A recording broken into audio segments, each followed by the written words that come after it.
How to start a business. I've made a variety of these videos and I figured I'd make a quick start guide so that you understand the 3 basic phases of starting a business. I do this thing all the time, over and over and over and over and over, rinse and repeat. Once you get into the habit of starting a business, you will create more than one business. You will create small businesses. You will create medium-sized businesses. You might even create a big business. This is the quick start guide to show you how to do it. As usual, brought to you by the Entrepreneur's Field Guide, the book, and the guided course. If you actually want to dig deep into this process, you got to buy the book. You got to check out the course. I walk you through it myself, Professor Crown, so to speak. That's where that stuff lives. Anyway, here's a quick start guide. Let's get into it. So here's the episode breakdown, section by section. Only 3 sections today. Very straightforward. Number 1, the test is section 1. Section 2, the delivery of your product and service. And finally, section 3 is the scale, right? So scaling this thing up, making that impact bigger and bigger and bigger, hiring talent, using tech, getting smarter, investing back into marketing, what have you. These are the 3 phases of the business. Oh, we're going to have a little bonus round at the end, so please do stick around. Section 1, learn to love testing. You got to love testing. You've got to learn to love it because you're going to do it over and over and over again. In fact, it is the only thing that you can assure yourself you're going to do on a daily basis is run small tests. I like to say cheap tests to determine if you're right. Now, cheap is a lot different to a bigger business as it is to a smaller business, so a cheap test is relative to you. But what I see people do is they say, I want to create the bakery of my dreams, and they go down the street and they rent a $30,000 a month frontage in Soho of Manhattan, and then they go out of business because no one likes their cookies, or they made a mistake, or their supplier didn't bring the right chocolate chips that day. Please don't do this. A small test is a way to prove that your hunch and your skills are right. What I like to say is you need to face the market. The market is not mom and dad. The market is not Uncle Tony. The market means a lot of people. If you bake, a lot of people need to eat your bread before you can determine if it's good or bad. If you write code, a lot of people need to play with your software to see if it's useful and if ultimately they want to pay for it. So what does a test look like? I say a test has to be cheap and easy for you. So a test that's cheap and easy for me might look different compared to you. Okay, let me talk about the cheap tests. Let me talk about the low-tech tests. And let me talk about a little techie test that you should absolutely learn how to do even if you're not high-tech. Number 1, surveys,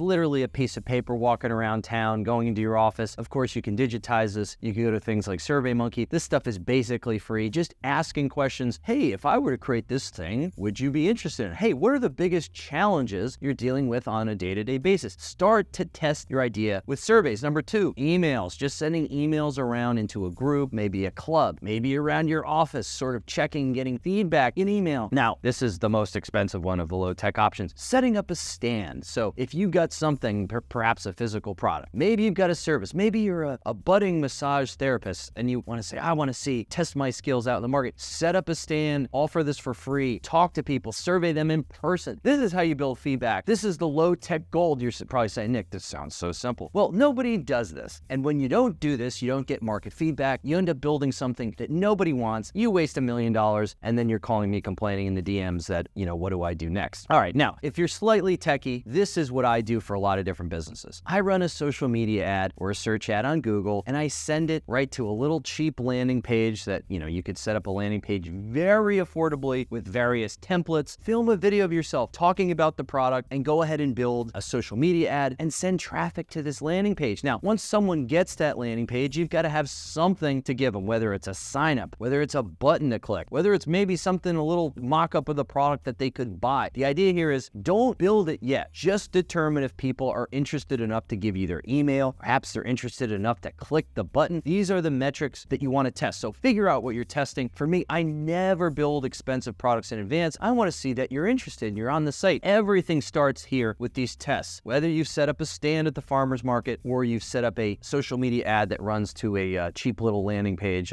with a template and some copy that you cobbled together. You've got to start testing your ideas before building anything. Now, the total cost of this is probably about $20. So this stage is very low cost. There's a reason why it's low cost. You might need to do this a couple different times. You're definitely going to need to do this a couple different times until you find the recipe, literally if you're a baker, or figuratively if you're a digital marketer, that works, that resonates with people. So you've got to hit. People want to buy your t-shirts. This is awesome. People are buying your beautiful dark chocolate brownies, whatever it is that you're making. People want it. This is when you move to phase 2, which is also section section 2 of the video called the delivery phase. This means actually getting the product or service into customers' hands in a high quality way. So you only get here when people actually want your stuff. Notice how at no point have we delivered or put the product into people's hands and taken their money until we've determined that they want it. Now, at this phase, we find the cheapest, most effective way to deliver the service. Before we do this, we have to determine 3 things. Number 1, what is the total cost of the project? Maybe I need to invest in machinery. Maybe I need to go and find a partner who is a software engineer. How much is that going to cost? We need to determine and catalog the cost of the project. This is critical. Number 2, we need to determine how long it's going to take from customers showing up and buying stuff to actually break even on the business. The break-even point for the best businesses is, I think I could break even in a week. I think if I sell 100 loaves of bread, I pay for that bread maker that I just bought and put in my kitchen and started this process sort of DIY. So determine how long it's going to take for customers coming in, buying stuff, for you to break even. Number 3, determine the maintenance costs, meaning after you build the darn thing, how much does it cost to maintain? Does your bread maker use a lot of electricity? Is the person helping you, perhaps you have an assistant, how expensive is him or her? This is going to determine if you can stay in business or not. I got to throw this out there. That means if you need Johnny PhD to do the work for you, and Johnny PhD needs $1,000 a day, or he makes $200,000 or $300,000 a year, you might need to go back to square one to how you're going to deliver this product cheaper, because you probably can't afford Johnny yet. Johnny's expensive. All right, so you say, oh, well, I was hoping to hire Johnny, Nick. What do I do? Here's affordable delivery. So 3 different areas that I consider affordable delivery strategies. Strategy number 1, do it all yourself. If you can do it all yourself, well, that's the cheapest and most affordable delivery. You should start here because you're going to learn the in and outs of the business. Also, you've created a business that actually has a chance of working because you don't have to rely on anyone else. You don't have to pay anyone else. So do it all yourself. Now, if you can't do it all yourself, you've created something that is multi-stepped, multi-phased, multi-pronged, if you will. I like to call these Slack channel companies. So using a Slack channel, Slack is just a communication tool. It's kind of like a chat room, basically, but you can highly organize these and sort people into groups so you can use contractors to create something that looks like an organized company. Easy communication, very, very cheap and seamless. Everyone gets along because all the messages are organized and no one's complaining that they didn't see the update. It is just such an easy way to do business. Slack channel communication rooms are absolutely huge. All right, finally, hire a developer to build out custom software to kind of do what you were going to do, make your life a lot easier, but automate it. And this is important. You've got to hire them on a fixed cost project. So that means you need to outline every darn area of the project before you hire a developer. Otherwise, you're just going to bankrupt yourself because you don't really know what the project is. The developer is not going to stick around to figure it out with you. And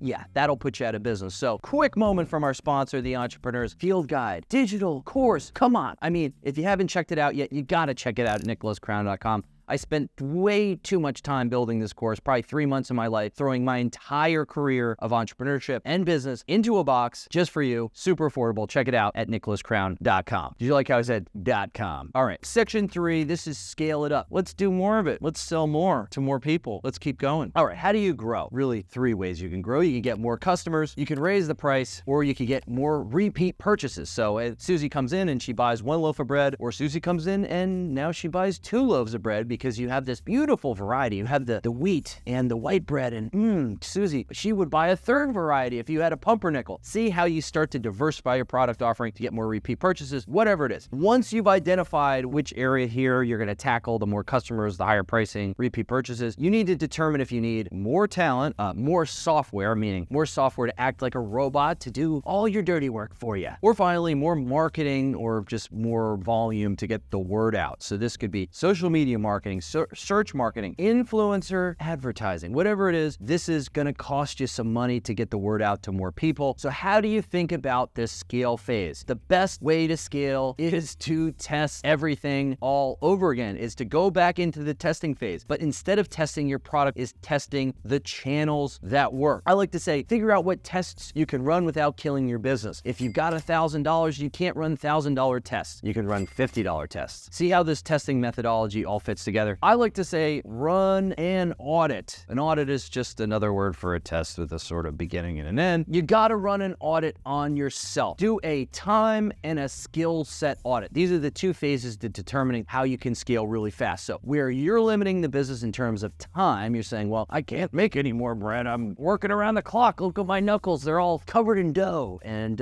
my feet hurt. Whatever it is. You're the one limiting the business. Another head, another baker, another junior baker, another intern, anything would help you grow here. Or is it a skill set? So if you're saying, well, I love baking the bread, but I don't know how to market it. Well, marketing hire, marketing spend would be the obvious choice here. But how honest are you going to be with yourself? This requires a lot of introspection, and it requires pushing that ego down a little bit. So you find exactly what skill set you need. If you're not attracting more customers, but you've got the best bread in town, well, maybe it's a skill set issue and maybe someone in marketing could help out. Now, once you've identified a strategy to test, maybe you said, well, look, you know what? I'm going to try Instagram ads, and then I'm going to try YouTube ads. And then, you know what? I'm going to try a little door-to-door salesperson that's going to go knock on all the neighborhood doors and offer them a free sample of bread. I don't know if that's going to be legal in your town, but I'm just trying to give you a variety of options. What you want to do is you want to test these without spending hardly any money again to see which works. Now, if your door-to-door bread sample person is starting to drum up business at the bakery because people say, man, that was the best pumpernickel I've ever had, well, then guess what? You're going to go out and you're going to hire that door-to-door bread person 7 days a week. Well, not 7 days a week. I think 6 days a week is fine. I don't know what the labor laws are for door-to-door bread